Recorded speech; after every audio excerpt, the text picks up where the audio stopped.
Hey, how's it going? How's it going? Hard Talk Radio. I'm your host, MrDeadman. And joining us here tonight is Mr. Craig Wrightson. How's it going, man? I'm good, Jesse. Thanks for inviting us along. Hey, it's good to have you on here, man. It's good to have you on the show. And I understand that you're over there in, can I pronounce this country's name? Azerbaijan? Hey, you got it right. Azerbaijan? You got it right. I mean, the U.S. gets some bombing places. Is that going to be next? No, it's safe. It's safe, yeah. It's right next to Russia. A little too safe? I don't know. Yeah, that's probably what keeps it safe. Yeah. No, yeah. But Okay. So, and you're over there, and it's like what? What time is it over there right now? Over there, it is just gone 7:30. 7:30 in the morning. Yeah, man. Normally I would be in the office by now, but I'm on quarantine for 10 days. I've just flew back into the country, so I have to stay in the apartment for 10 days. So, but it's okay. It's okay. So you would be up anyway this early in the morning anyway. So it's not like a big deal for you. All right. No, all right. It's nothing major. Okay. Cool. Man, I did a few of those early morning shows with guests or like in Iceland and Japan, and I'm like, okay, all right, I'll just have my coffee ready. I'll have my coffee ready. Oh my God, I'm not a morning person. Yeah. Anyway, I can imagine I'm sitting here with coffee, and I guess you've probably got a beer or something. Yeah, I got a beer. Definitely, I'm drinking Japanese beer over here right now. All right, so a quick announcement too. Hey guys, ladies, you ever get in a bind with the law? Like, I don't know, maybe got pulled over for a speeding ticket, or maybe framed for, maybe you walked out of a store and someone thought you were stealing something. Maybe you accidentally shot somebody and you're being, arrested for murder. What you need to have with you at all times is a copy of MrDeadman Made Me Do It. That's me, MrDeadman Made You Do It. You get that book for $7 off of Amazon. Keep it in your back pocket. When the police arrest you, you give them that book. I don't know what's going to happen. It probably is not going to get you out. But you could try it. I want to see someone try it. Wait. I should probably consult my attorneys for this. I should probably get an attorney for this. Yeah. Anyway, it's MrDeadman Made Me Do It. It's on Amazon. People doing all sorts of bad things because of my advice. Great. Lovely. Anyway, so Craig Wrightson, I understand that you have two books right now, a crime thriller and a horror novel. How did you get there? How did you start? How did you start writing? Ah, okay. They say the crime thriller came out first, A Step into Darkness. Started in 2016. It was a story I've had in my mind for many years, but just never took it further. Obviously, with working overseas, night times, I had some spare time, so I started. I plowed 20,000 words into it straight away, stopped, read it, and realized I wasn't a writer. So I went away and did some online courses and joined some groups. So that first book actually took between 2.5 and 3 years to publish. Came out last year, getting really good response, good feedback. It's quite gritty. It doesn't miss a punch. It's quite raw. Hey, and that's then good. when that went to an editor, the editor said it was going to be 6 weeks. And by then I'd already caught the writing bug, and I thought, shit, what am I going to do? I want to write, and I thought, well, let's try something different. And that was when I first dipped my toe into the horror genre. Okay. Hmm. So you started working on Fragmented Evil when you're waiting for A Step into Darkness to finish editing. Is that right? Yes. That's correct. Okay. Yes. And A Step yes. Into Darkness is a gritty crime novel or crime thriller, which is, I mean, if you're going to have a crime thriller, have it be gritty. At least that's my preference anyway. I mean, it might have sold more if you made it more like romance and made it like, appealing towards the ladies and all that. But a gritty crime thriller, I like that sort of stuff. And when you say gritty, how dark does it get? There's torture scenes. There's a lot of drug reference. You see the worst side of drug abuse. Oh, man. There's a gang boss chasing them. Yeah. And the first major fight scene, I think, is excellent. I know everyone likes the writing, but the fight scene is Okay. the first of many, and then there's deaths. Yeah. Yeah, you gotta have a body count. You can't have a gritty crime novel without drugs, some sort of kingpin chasing people down, and a body count. Okay, and if you were to compare this to a gritty action film or a gritty crime film, like what would you compare it to? Oh, let me see. It's a difficult question, that, but it's got a bit of the Tarantino's True Romance to it. Oh, okay. Oh, nice. With the drug kingpin, it's actually got a fair bit of showing you what a father would do for his daughter. So it maybe like a bit of Taken. Okay. Yeah, That's cool. but it pulls from all different emotions. Now, There's bits that'll make you cry, and bits that'll make you laugh, and bits that'll make you go, "Oh my that's good God!" balance. That is good balance. Yeah. And we're gonna get into Fragmented Evil. Don't worry. But before we do, how would you frame A Step Into Darkness? Like, what's it about? What's going on?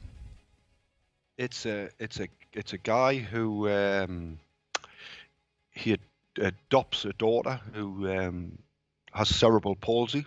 Okay. And Oh, something happened to your mic. Just last minute. Maybe we got disconnected. can you hear now? Yeah, I can hear you now. The button got hit.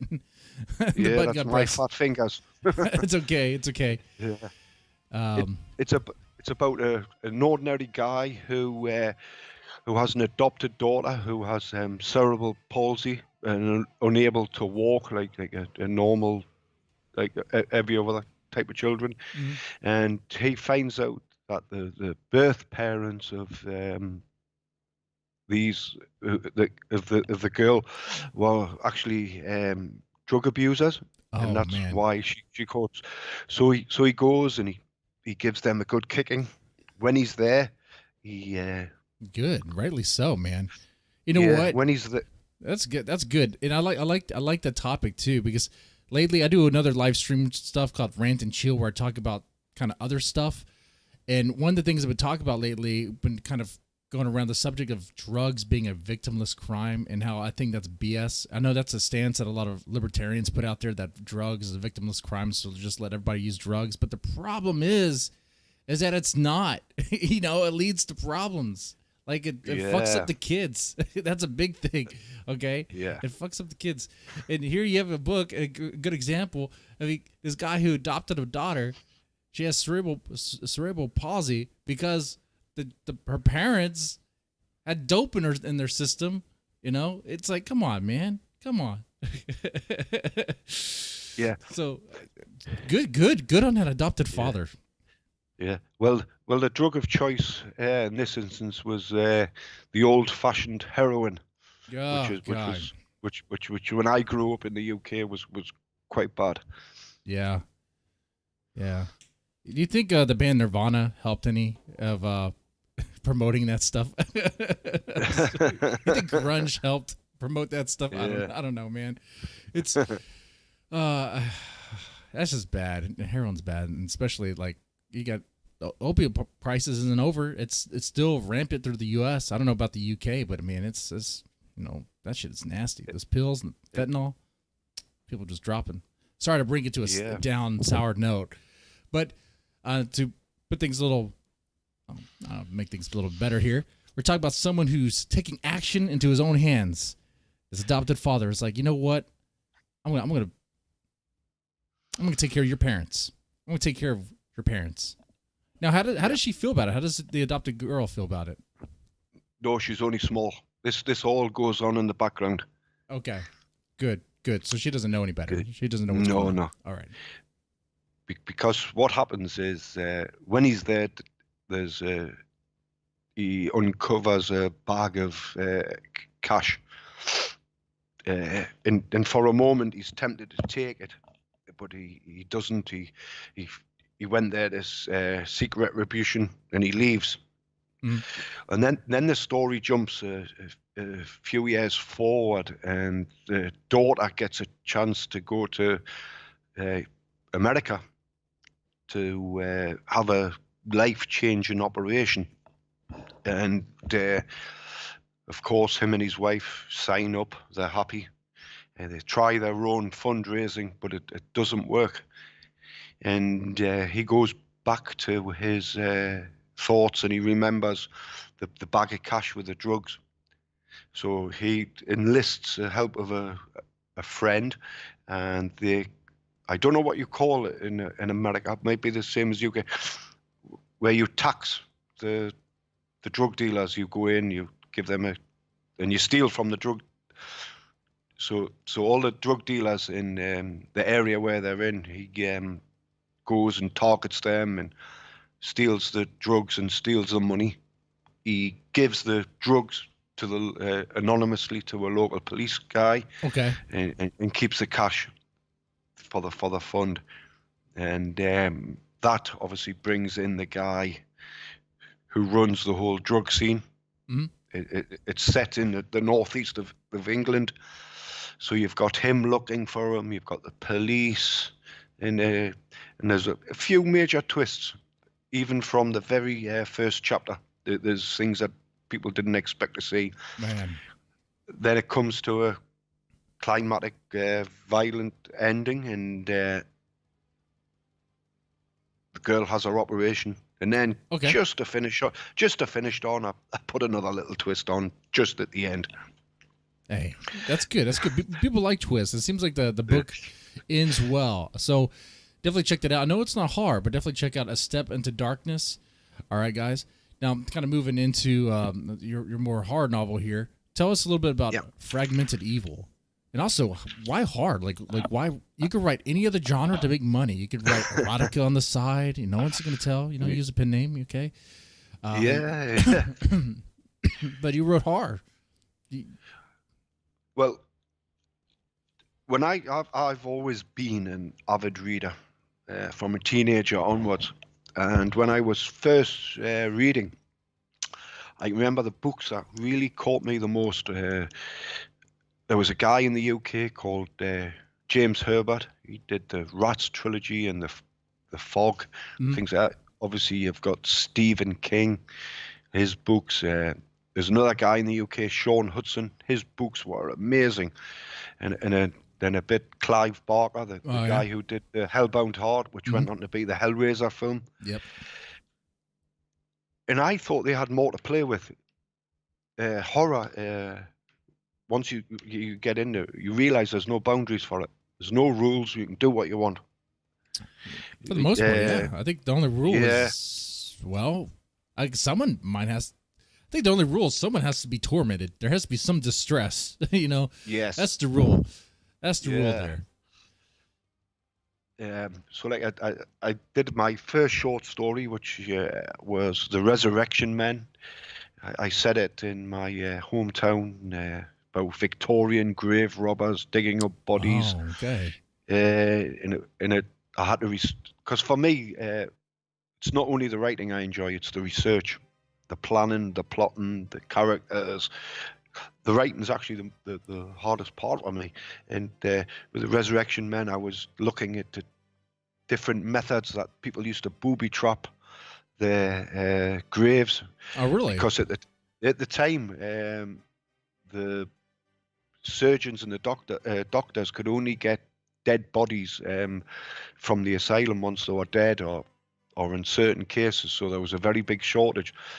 So people were actually employed as grave robbers, and so that was quite cool.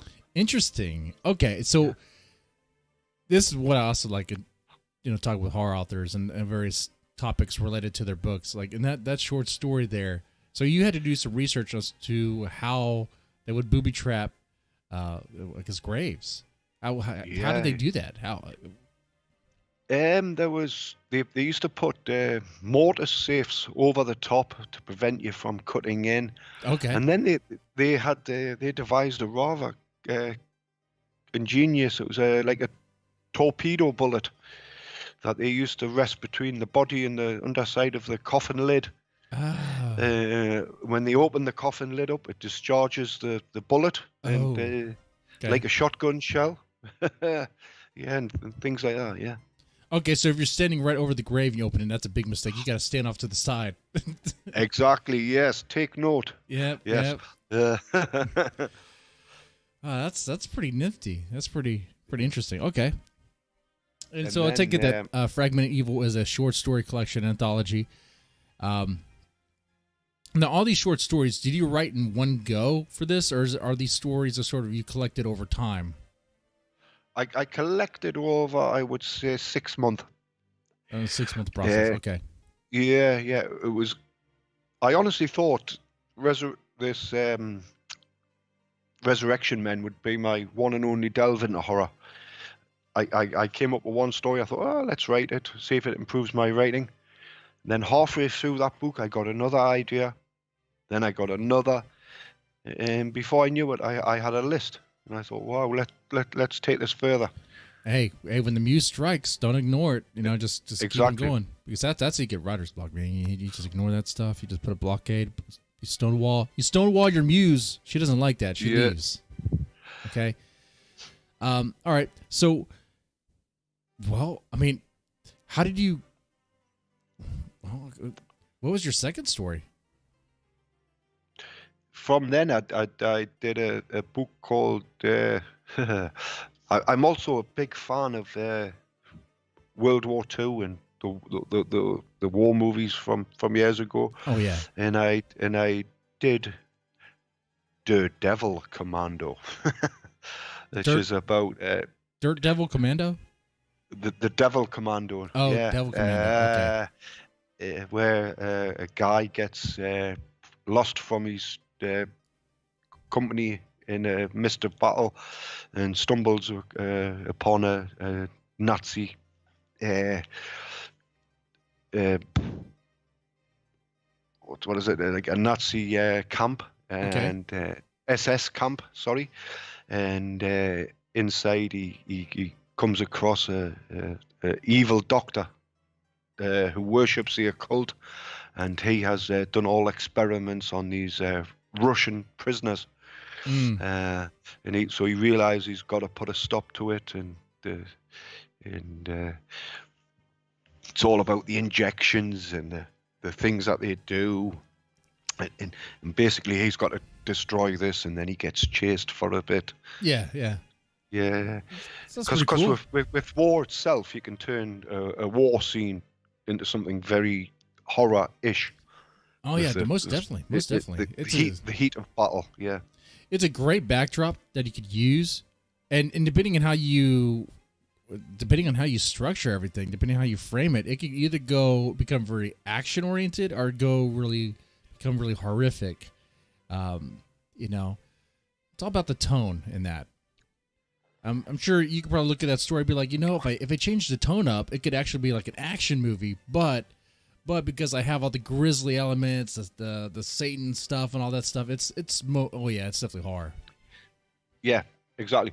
My plan with that story was to direct it straight away into battle within the first few paragraphs. Mm-hmm. Straight from that, and then divert straight over to the occult stuff and the SS stuff. Yeah, Yeah. See, the thing that really fascinates me about World War II was that I guess Hitler's obsession with the occult. That's a real thing. People just kind of brush over that as if that's nothing, but that was a real thing. I'm taking when you wrote this story, you did some, you partook in some sort of research behind it. Yeah, exactly. Like you say, he invested millions into the occult. Built his own Himmler, I believe, built his own castle, where the select members could go. Mm-hmm. Yeah, no, they had big belief in that. Is it true that he had expeditions looking for? Wasn't he looking for the cup, the Holy Grail, and stuff like that? Is that true, or the spear? Well, the spear that if Raiders of the Lost Ark. Yeah, that's that one. Yeah, yeah. I think he had expeditions going off all over the world. North Pole, South Pole. Yeah. So, what are some what are some interesting things you learned about, I guess the Nazis' fascination with the occult? Something that surprised you.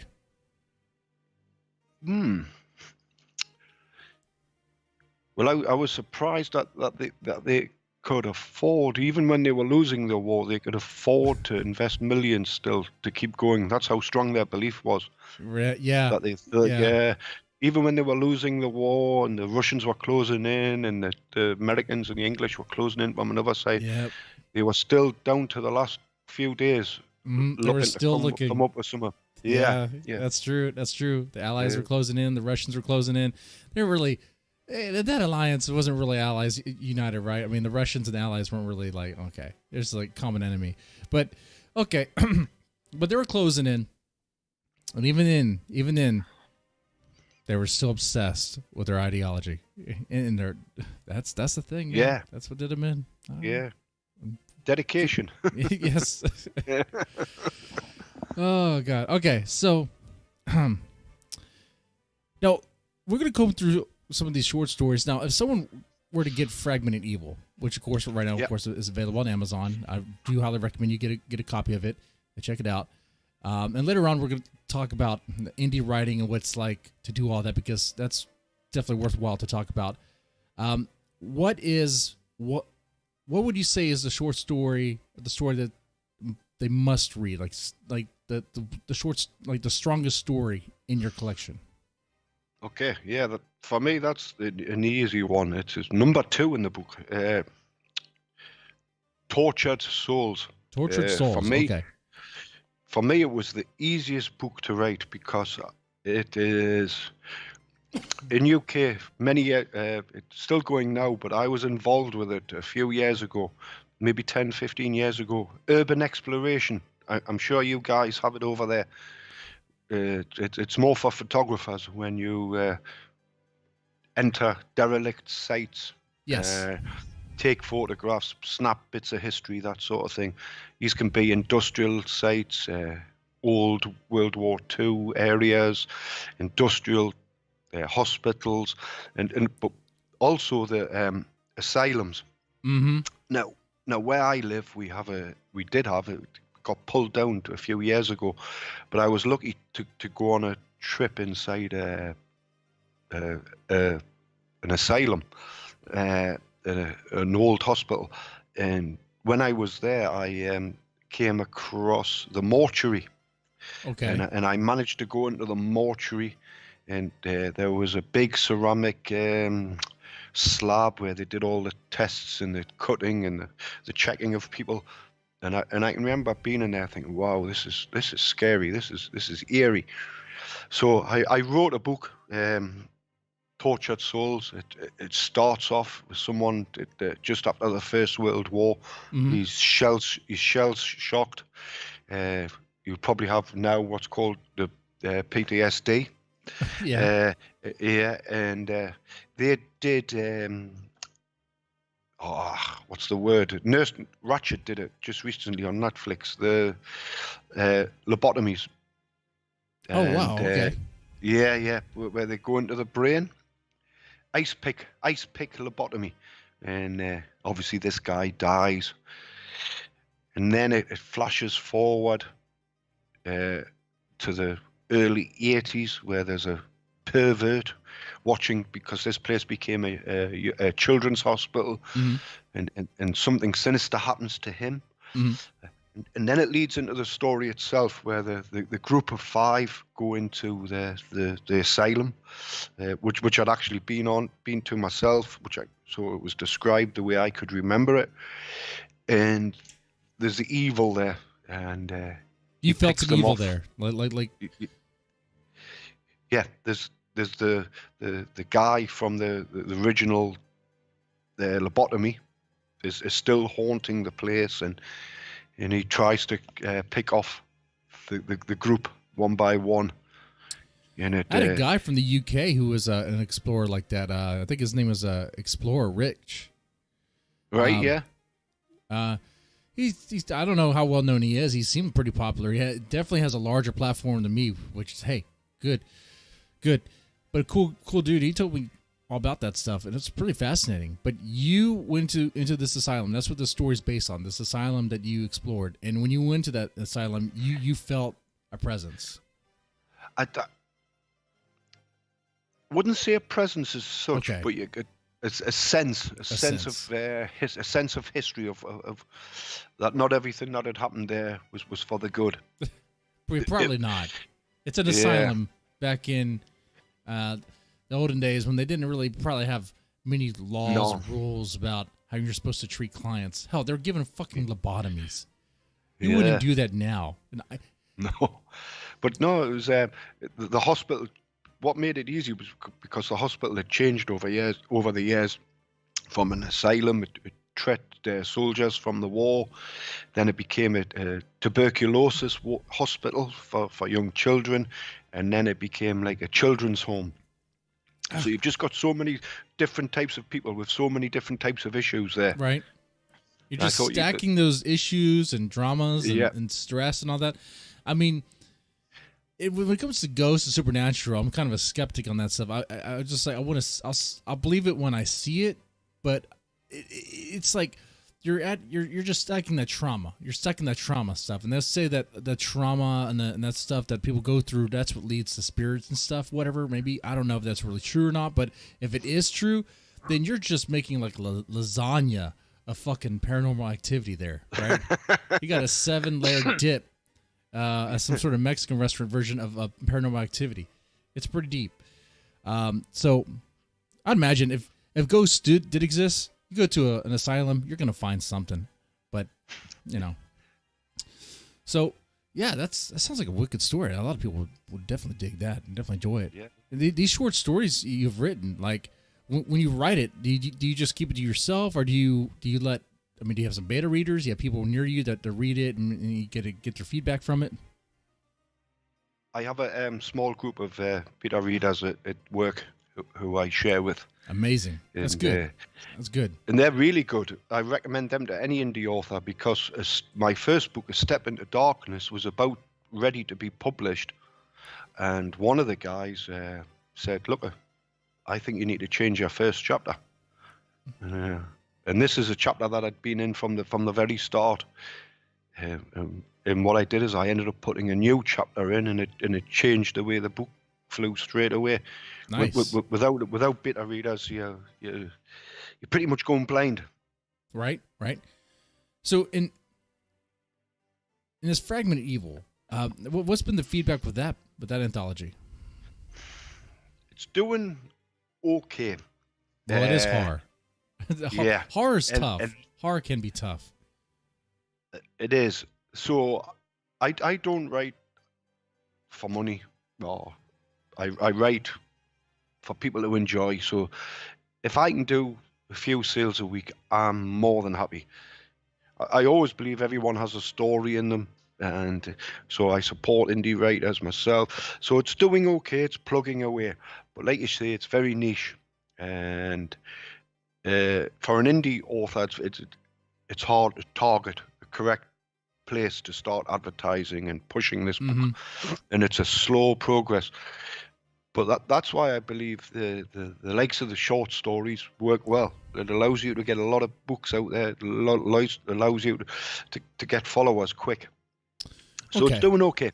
All right. I think now's a pretty good chance, good time to kind of go into what is it like being an indie writer or indie author. And when you're saying indie author, what we're using that here in this episode, we're talking someone who's self-published. We don't mean like, going through like a small publisher. We mean like you're self-published. You're doing everything on your own, everything from the cover, obviously the material in the book, the edit, well, either the editing or maybe you're paying for the editing, all that stuff, the marketing, the advertising, all that. How is that for you? It's been a learning curve, and it still is. I believe everyone's got it in them to do 90% of what you've just said. But where indie authors need the most support and most direction is the getting it out there, the getting it noticed. And also, it's very hard to, it comes down to money. It comes down to what you can afford to do. These editors, proofreaders, book cover designers, they're not cheap. Making your own website, that has to be maintained and upgraded every year. So it's good, but it draws you away from the writing. It does. It does. Your normal writing day, if you were a published author with a big five, would be you get up and you write. That's not the day of an indie author. You may get up and you will do your advertising. You will check in with editors. You'll check in with proofreaders, better readers. You'll think about book cover. You've even got to go down to the point of where you think what you put on the back of the book is your blurb. So you can spend 2 or 3 hours in them every day before you even write your first. And for me, that's difficult because I do a lot of planning. I plan the full book out. So it can take a few months for me just before I even start a book. So how do you manage all that? I write most evenings, weekends. Just like any author, indie authors and other authors, you write when you can. It's hard. You can always find an excuse not to write. Yeah, there's plenty of them. Yeah, but when you do, I'm quick, and because I do the planning up front, I know what I'm going to write that day. I don't have to sit and wait for inspiration. I won't get writer's block. It's something I don't get because I have everything laid out in front of me what I'm going to write about that day. That's right. That's right. And do you have to turn off any distractions? Like you turn off the phone, social media, all that stuff? Oh, social media goes off. Yeah, that's the, that's the one. Yeah, you got to cut off those distractions, man. Okay. So, of course, obviously, some people listening to this later on, they're going to be like, okay, wait a second, but self-publishing, come on, anybody can do that. There's no gatekeepers there. So, I mean, how do you know you're putting out quality content there? Again, you've got to read. You've got to read a lot. You've got to read what your fellow authors are putting out. You learn from him. I strongly advise to undertake writing courses. There's any amount of them. I did an excellent one in the UK, not specifically horror, just a full writing course. There's so much on the internet that you can learn from. And again, the better readers, you don't have to. These people don't want money. They're normally friends, family.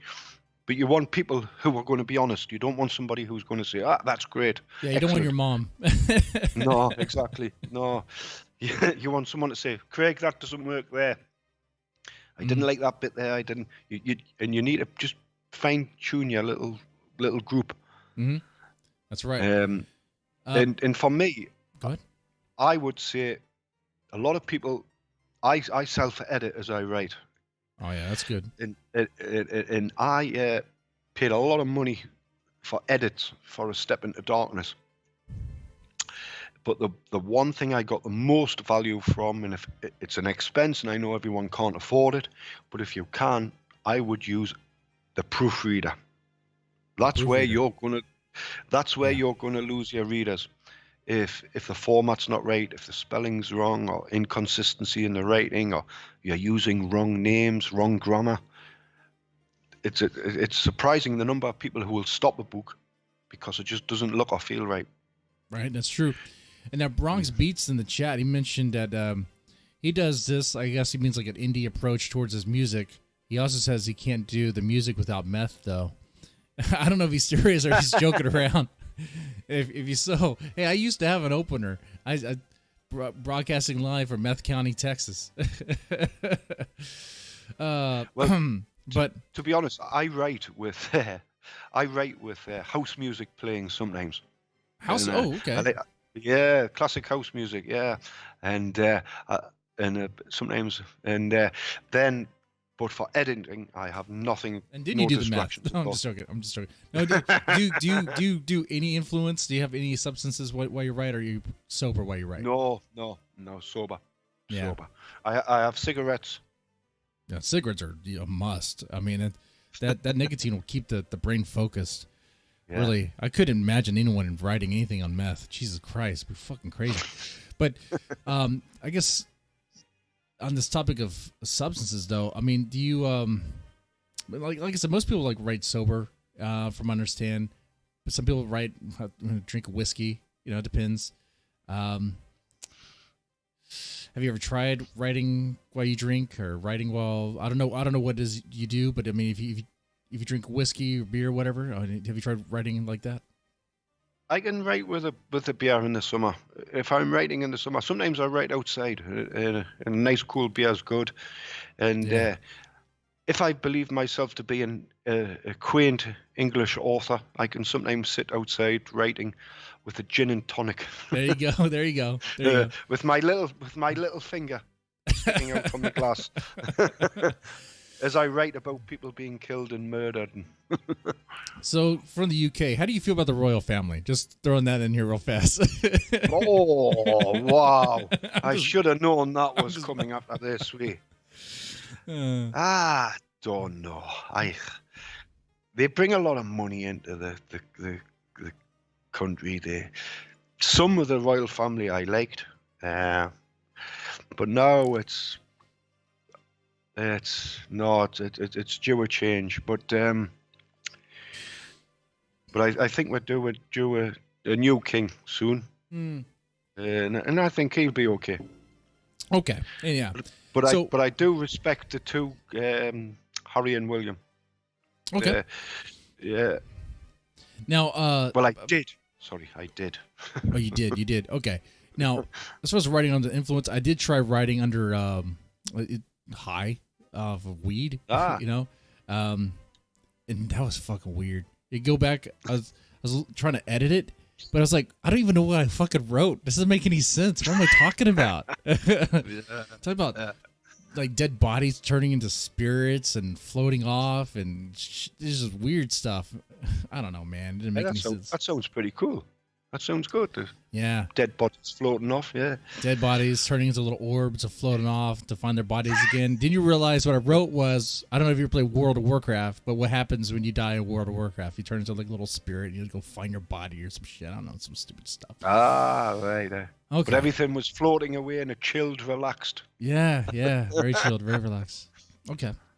No, but seriously though, like the people who are, I guess, very prudes against self-published authors. And what do you say to them? You've been very lucky to get where you are, because I think a lot of self-published authors are just as good, if not better, than some of these guys who are hitting our bookshelves year in, year out.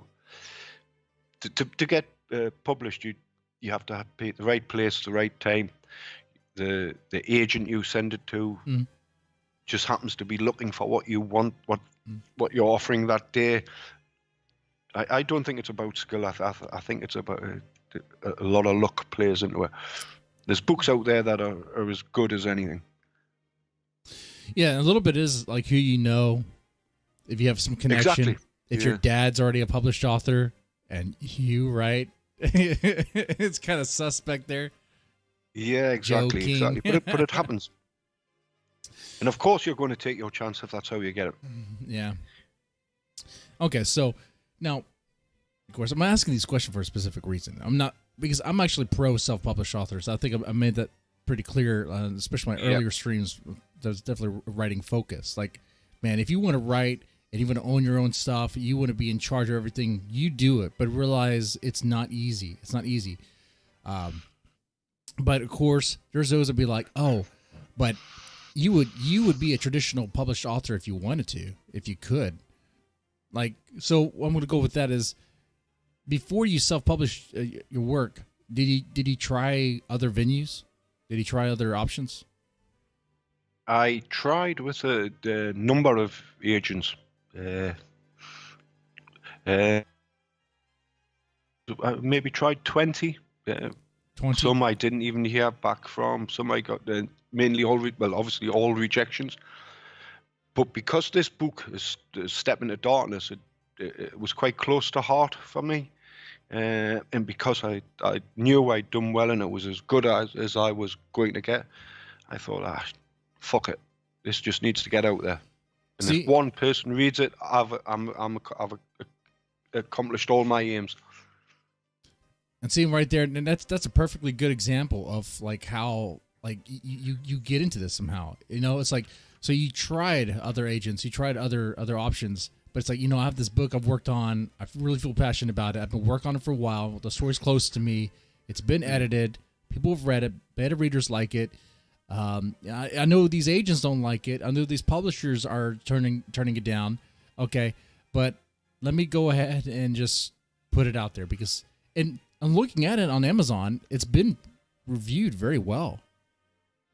Yeah, it's getting great reviews. Mm-hmm. Yeah, in the first month of sales, I know I said I would be happy if one person would buy, but obviously in the back of your mind you want a few people. In the first month of sales, it's exceeded what I expected for the year. So I was very happy. And that's good. That's good. Now, Fragmented Evil, then again, it's different. It's, I mean, Step into Darkness is a crime thriller. Fragmented Evil is an anthology, horror anthology.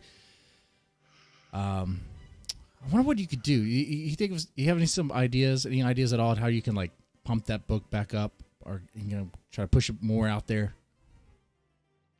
Which one? Sorry. Fragmented Evil. Fragmented Evil.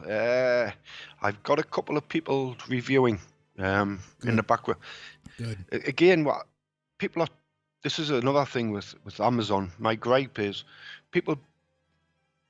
Obviously, in all my books, I always say, look, the best thing you can do for an indie author is leave a review. And people tell you, "Oh, I did the review," and then you go to Amazon and there's nothing there. They choose what to put up, I believe, and they do, and I believe it just doesn't market for me like that. You would think they would put every single. It's in their interest to get the sale. Mm-hmm. And they screen the reviews for if they think the review is from someone who's like a friend or something or a close associate, they will try to block it. Yeah, and then. I only ever received one negative review, and I would love to fucking find this guy. But hey, it happens. And the way I read it, it was quite a personal attack, and I thought this is someone who's purely jealous for some reason. Maybe wrong, but and they won't take it down. No, that happens. I cannot do anything, and I thought, fuck me. Yeah, that happens. But Amazon's the guy you've got to go with. No,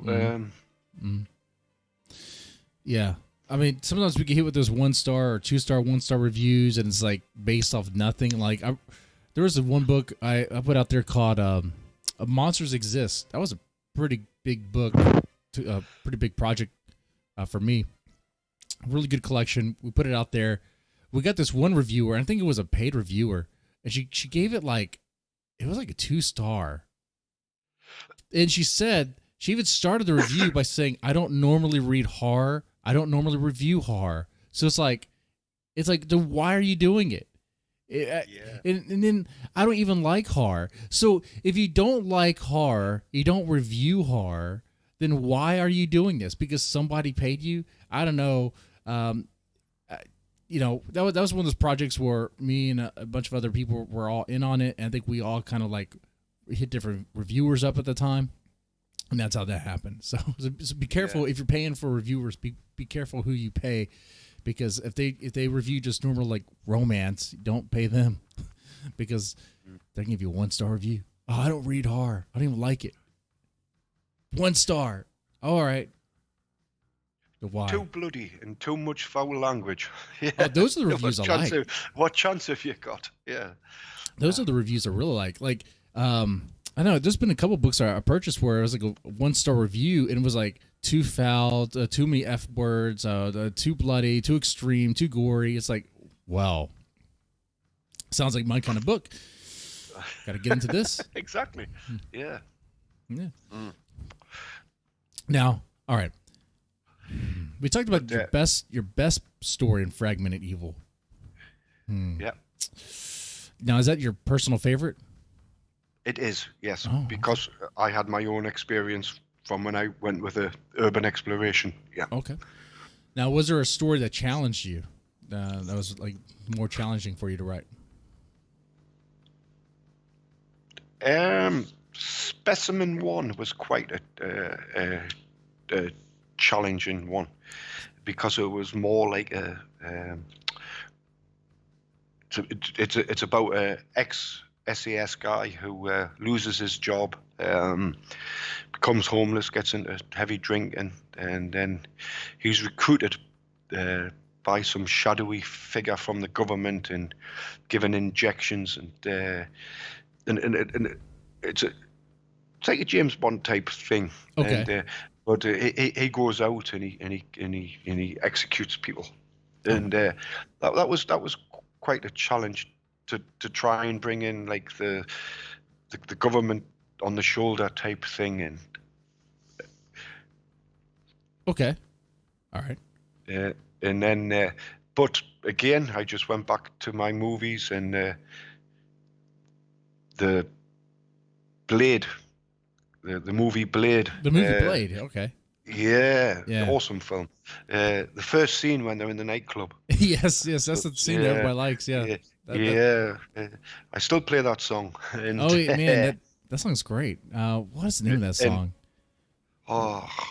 It's on my Spotify. I just call it the Blade theme. Oh, that's all. Hey, Alexa, play the Blade theme. And she knows what's up. She knows what's up. Okay. Yeah. That's good stuff. So I take my character into like obviously there's no blood or vampires or things like that, but there's it's that sort of club with the music beating and the lights flashing, and it's cool stuff. Cool. Okay. Now you have some works in the chamber right now that you're working on, right? I do. I'm currently working on the sequel to Step into Darkness. That's about 25,000 words in, all planned out, all planned out, mapped out, ready to go. But in between that, you've got to take your inspiration when you get it. And two ideas came into my head for the next 2 stories for my short horror. So I'm doing a one which is American based. Okay. On Hollywood films, on a Hollywood film set. Oh, cool. And then I'm doing another one about an escaped lunatic. Okay. Yeah. Now the Hollywood film set thing that could be interesting. Could be really. What goes on there? Like someone freaks out because they said the wrong pronoun or something. Someone freaks out because they cast the wrong gender. I don't know. What's going on? It starts off on the film set of a horror film, and then director calls cut, and there's a young girl robed. You know how they're always in like a white see-through dress. Yeah. And just before he calls cut, he gives her a kiss and brings her to life, but she's already gone. Director calls cut, and the guy, the main actor, is like, "Your fucking breath stinks." And he says, his line is, "Your pussy better not smell like that because we have a sex scene tomorrow." And and All right. and she's offended and as she drives home, she runs over a dog. Oh no, she killed a dog. Oh. Yeah, Bitch. yeah, I know, bastard that I am. Uh-huh. And she takes some blood from the dog and she puts it into his makeup, and then he just flips on set. The lights from the set melt, make his makeup run into his eyes, and he goes crazy on set. I would too. I would too. It's fucking crazy. That's crazy. She murdered a dog. I'm so stuck on that. Oh man. No, she didn't murder it. She just accidentally ran over it. It's raining. She can't see. Oh, she can't. Well, she is a woman driving. I'm sorry. I mean, how big of this dog was? Was it like a Chihuahua, or was it like a big Great Dane? Like, no, it's a big dog. Yeah, okay. it makes a mess. Okay, makes a mess. All right, cool. Yeah, I'm curious about that story. So you're gonna make another collection of short stories? No, what I'm going to do is I'm going to do each one as a single, and then maybe after another 8, maybe bundle them all up together. Cool. I just want to get my name out there. I want people to be reading every few months a book of mine. Hey, that's the way to do it, man. There's been quite a few self-published authors on the Dead Man's Tome or Hard Talk Radio show, and man, there's some that very success. Some they don't have any success. Some they really do. And the thing there, the key component is just constantly doing it, constantly churning out content and putting books out there. There's this one couple I talked to. They were just doing short stories, pretty much. They would just put out short stories, horror short stories. Boom, boom, boom, boom. Constantly have something. Every month they would have something, like clockwork. So, and they're doing well for themselves. And of course, on the side they have like books on how to write and stuff like that. And that stuff that's a whole other market. But I mean, they're doing well. So yeah, stay consistent, man. Perseverance. Yeah. Perseverance. Yeah, works well. Kind of getting towards the end here, but you got a favorite horror movie? It would be The Omen, the original Omen. The Omen. With Damon. Yeah. Damien. Yeah, freaky little. Yeah. I like the movies from that time. The ones that used to get into your head, stop you from sleeping. Stephen King's It, things like that. There's always something freaky going on. When you say Stephen King's It, you're talking about the TV movie one, or are you talking about the remakes? No, the original TV movie. Okay, yeah. Pennywise the clown. Yes. Yeah. That was good. Yeah. Man. And again, it sort of went quite dead for a while, the horror, I thought. But now with the likes of American Horror Story, that for me is one of the best series to come out for many years, and it brings horror back to the forefront of the audiences. Yeah, American Horror Story had some really strong seasons that really did well. They had some experimental ones for sure. Yeah. They have a tendency sometimes to like put a lot of ideas into one season. It's like, oh, what's going on here? But I do like that they constantly try to change up. They have a different story, a new story for each one. Same actors, a different story. That's cool. That's cool. And I do like that they did bring back a sort of a horror popularity, if you will. I mean, that's good. That's good. Exactly. And how hot is Jessica Lange still?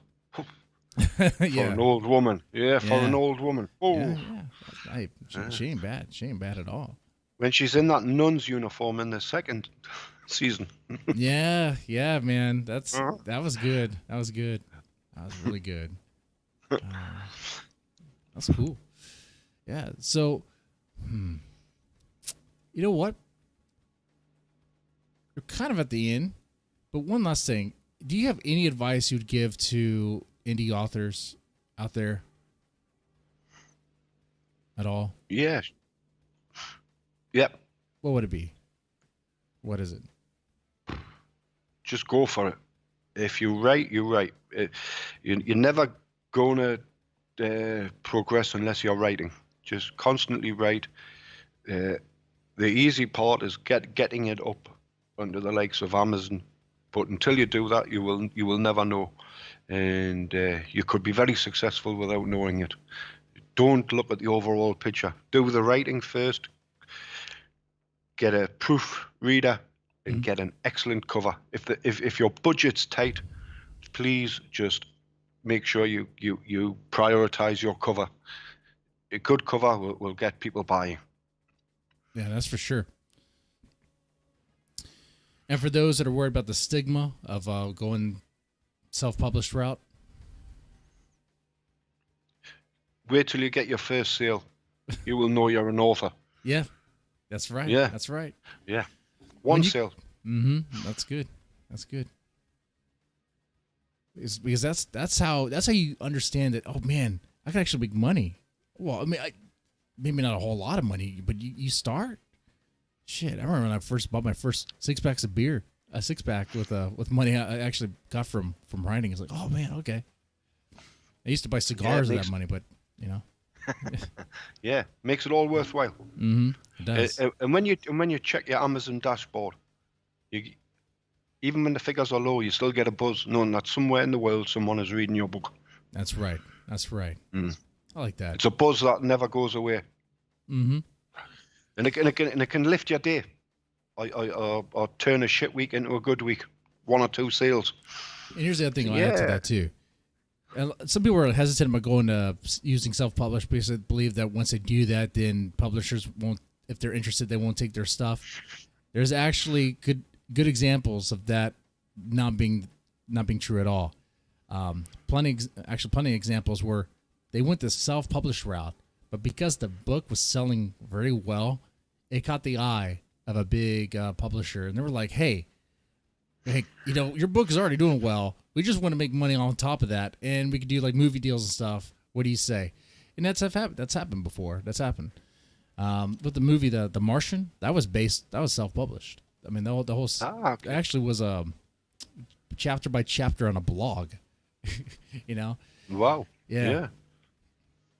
So anyway. Yeah. So just keep that in mind, guys. It doesn't restrict you. You're not restricted once you self-publish. Yeah, most definitely not. You're definitely not. Anyway, Craig Wrightson, it's good having you on Hard Talk Radio to talk about your books, The Fragmented Evil and Step into Darkness. Really good stuff. And guys in the chat, guys watching us, I hope you, if you're interested, definitely check out the books. And also, get a copy of MrDeadman Made You Do It, because you might need it. I don't know how well it's going to work if you get caught in a bind. But... yeah. Anyway, you guys take it easy. You have a good one. Thank you.